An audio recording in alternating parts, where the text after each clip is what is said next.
He found the dog lying in the muddy ditch behind the estate, barely breathing, fur matted with blood and ash, and in that moment, standing over the animal he had just chased off his property with his own hands, Richard Calloway felt nothing but rage because he still believed this dog had attacked his children, he still believed this animal had gone wild, he still believed he had done the right thing by screaming at it to get out and never come back.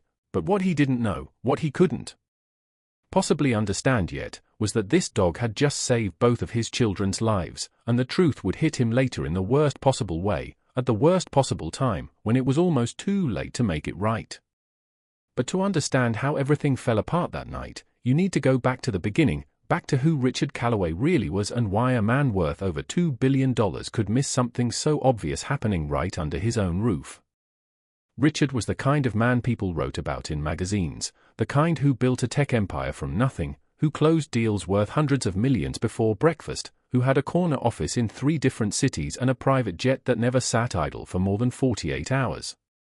He gave his children everything money could buy: private tutors, a 15-acre estate in Connecticut, bedrooms bigger than most apartments, toys that arrived in crates, vacations planned by assistants who tracked weather patterns and crowd density.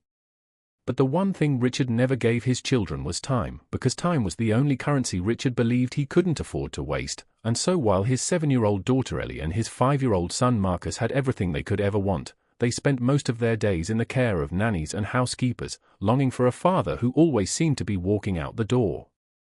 And that's exactly why the dog mattered so much. Beau came into their lives almost by accident, a 2-year-old golden retriever mix that one of the housekeepers had found near the service road behind the estate, thin, dirty, and limping from a wound on his back leg. Ellie had been the first to see him, and she had cried so hard at the thought of him being sent to a shelter that the housekeeper didn't have the heart to say no. Richard barely noticed the dog at first. He just signed off on the vet bills and forgot about it, assuming Beau would stay in the background like everything else that wasn't a spreadsheet or a shareholder meeting. But Beau didn't stay in the background. From the very first day, that dog attached himself to Ellie and Marcus like they were his entire reason for living. He slept outside their bedroom doors, followed them from room to room, sat at their feet during breakfast, and watched the driveway every single evening as if waiting for something dangerous to come through the gates. And the children loved him in a way that children love things that love them back without conditions, without schedules, without saying I'll be back next week and then not coming home for 10 days. Ellie would whisper her secrets into Beau's ears at night, and Marcus would crawl under the dining table just to sit beside him during thunderstorms because the dog made him feel safe when everything else in the house felt too big and too quiet. Richard didn't notice any of this. To him, the dog was furniture, background noise, just another thing the staff managed.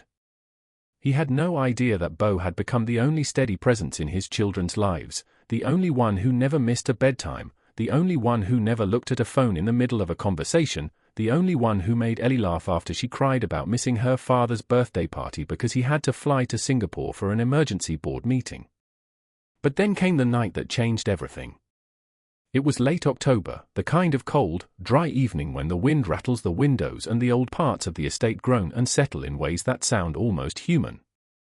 Richard was in his home office, taking a call from Tokyo, doors closed, noise-cancelling headphones on, completely unaware of anything happening outside his bubble. The nanny had gone home early because Richard had assured her he would handle bedtime himself, but of course, he hadn't. The children had eaten dinner alone, brushed their teeth alone, and eventually fallen asleep on the couch in the living room with Beau curled up between them, his head resting on Marcus's leg. No one was watching when the problem started. Deep inside the walls of the East Wing, in a part of the house that hadn't been rewired in decades, a faulty connection sparked once, twice, and then caught on the old insulation behind the drywall. There was no alarm at first, no smoke detector close enough to pick it up, just a faint burning smell creeping through the vents that would have been easy to miss if you were asleep or distracted. But Beau wasn't distracted. Beau's head lifted first, nose twitching, eyes locked on something the children couldn't see. He stood up slowly, walked toward the hallway, and then froze, every muscle in his body going rigid. And then he started barking. It was a deep, frantic, relentless bark, the kind that didn't sound like excitement or playfulness but like warning, like fear, like something was coming that needed to be stopped. Ellie woke up first, confused and groggy, and tried to calm him down by calling his name, but Beau wouldn't stop. He ran back to the couch, grabbed the edge of Marcus's pajama sleeve with his teeth, and started pulling. And this is where everything went wrong. From Richard's office down the hall, all he heard was chaos, a dog barking like it had gone insane and his daughter screaming for it to stop. He ripped off his headphones, stormed into the living room, and saw Beau tugging at Marcus, saw Ellie crying and trying to push the dog away, and in that split second, Richard made a decision based on everything he thought he saw instead of everything that was actually happening. He shouted at Beau to stop. He grabbed the dog by the collar and yanked him back so hard that Beau yelped. And when Beau broke free and ran toward the hallway again, barking even louder, Richard lost his temper completely. He didn't notice the smell. He didn't notice the faint haze starting to form near the ceiling. He only saw a dog that wouldn't obey, a dog that was scaring his children, a dog that he now believed had gone aggressive and dangerous. He grabbed Beau by the scruff and dragged him toward the back door.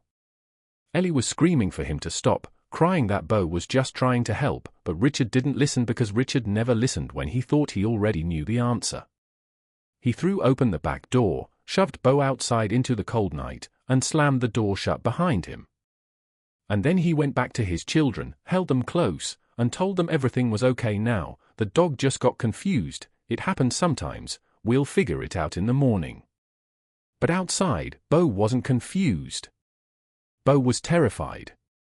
He ran around the side of the house, scratching at the windows, barking at the walls, and when he reached the east wing, he could see the orange glow starting to flicker behind the glass. The fire was growing.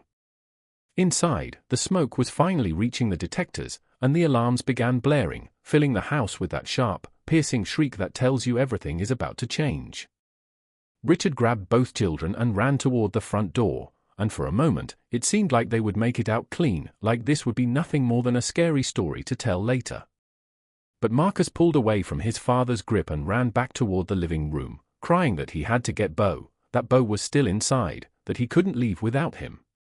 Richard shouted for him to come back, but Marcus was already gone, disappearing into the thickening smoke with the kind of fearless stupidity that only a 5-year-old who loves something more than he fears anything can display. Richard handed Ellie to the housekeeper who had just arrived at the front door and ran back in after his son. But he couldn't find him. The smoke was too thick, the house too big, and every room looked the same in the haze. Outside, something happened that no one expected. Beau had been circling the house, barking and scratching, when he found the side door that the landscapers sometimes left unlocked. He pushed it open with his nose and ran straight into the burning wing. He didn't hesitate. He didn't stop. He just ran, following the scent of the boy he had slept beside every night for 2 years.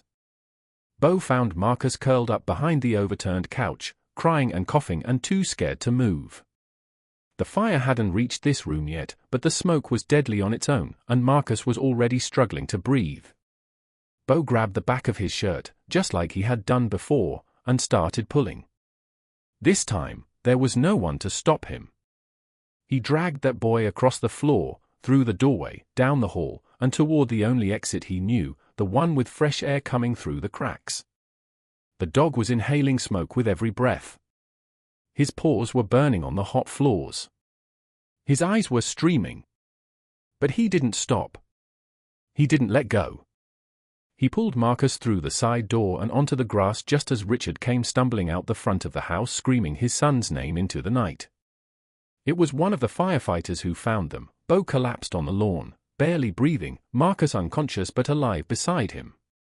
And when Richard finally reached them, when he saw the dog lying there with singed fur and blood on his paws, something in his mind still didn't connect. He saw Beau. He remembered throwing him outside. And somehow, in his panic, he convinced himself that the dog must have attacked Marcus again, that this animal had caused all of this, that his son was hurt because the dog had dragged him into danger. He shouted at the firefighters to get that dog away from his child. He accused Beau of being vicious, of being dangerous, of needing to be put down. And when Beau tried to stand, tried to move toward Marcus one more time, Richard kicked dirt at him and told him to stay away, and the dog, too weak to fight, limped off into the trees. No one followed him. No one checked to see if he was okay. Richard rode to the hospital with his children and didn't think about Beau again until 2 days later, when Marcus finally woke up and asked the first question that would unravel everything. He looked at his father with tired, smoke-damaged eyes and asked, "Where's Beau, Daddy? Because Beau saved me, Beau pulled me out, I want to see Beau." Richard didn't believe him at first. He thought Marcus was confused, traumatized, mixing up his memories. But then the fire investigator called. She told Richard that based on the burn patterns and the location of the smoke damage, there was no way Marcus could have made it to that side door on his own. Someone or something had moved him. And when the security footage from the side entrance was pulled, Richard saw everything. He saw the dog push open that door. He saw Beau disappear into the smoke without hesitation. He saw him emerge minutes later, dragging an unconscious boy by the back of his shirt. And he saw himself, on the front lawn footage, screaming at that dog to get away, kicking dirt at the animal who had just saved his child's life. Richard broke down in a way he hadn't since he was a boy. He wept in the hospital hallway, on his knees, unable to speak, unable to breathe, because he finally understood what he had done. He had thrown away the only creature in that house who had been paying attention. He had punished loyalty with cruelty. He had chased away a hero and called him a monster. And now Beau was gone, somewhere out in the cold, injured and alone, and Richard didn't even know if the dog was still alive. He searched for 3 days. He hired people, posted flyers, drove through the woods himself until his hands were shaking and his voice was raw from calling a name he had never once said with love before. And on the 3rd night, in a ditch behind the property, one of the groundskeepers found Beau, barely alive, curled into a ball with his head resting on his own burned paws. They rushed him to an emergency vet. The prognosis wasn't good. Smoke inhalation. Infected burns. Dehydration. The vet told Richard there was maybe a 40% chance the dog would survive the night, and Richard stayed anyway. He sat in that clinic until morning, holding Beau's paw through the oxygen tent, whispering apologies the dog couldn't hear. And when the sun came up, Beau opened his eyes. He looked at Richard for a long moment, and then, slowly, weakly, his tail moved. Just once. Just a small wag. But it was enough. Because that one small wag said something that broke Richard in the best possible way. It said, "I still love you. Even after everything, I still love you."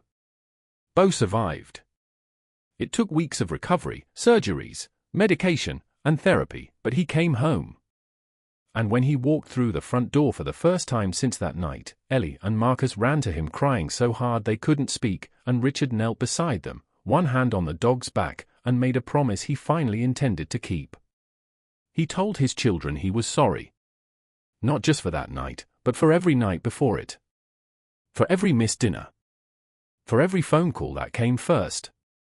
For every time he thought money was the same as presents. And then he thanked Beau. Not out loud, because he didn't have the words. But in the way he looked at the dog from that day forward. In the way he never again walked past him without stopping. In the way he learned, far too late, that sometimes the ones who love us most are the ones we notice least, and that loyalty isn't loud, it's quiet, steady, and willing to walk through fire. And I have to ask you something before you go, because this story stayed with me long after I finished hearing it. What would you have done in Richard's place? Would you have seen what Beau was trying to say? Would you have listened? I think most of us would like to believe we would, but honestly, I'm not sure any of us really know until we're tested. So leave a comment and tell me what you think. Tell me whether Richard deserved that second chance.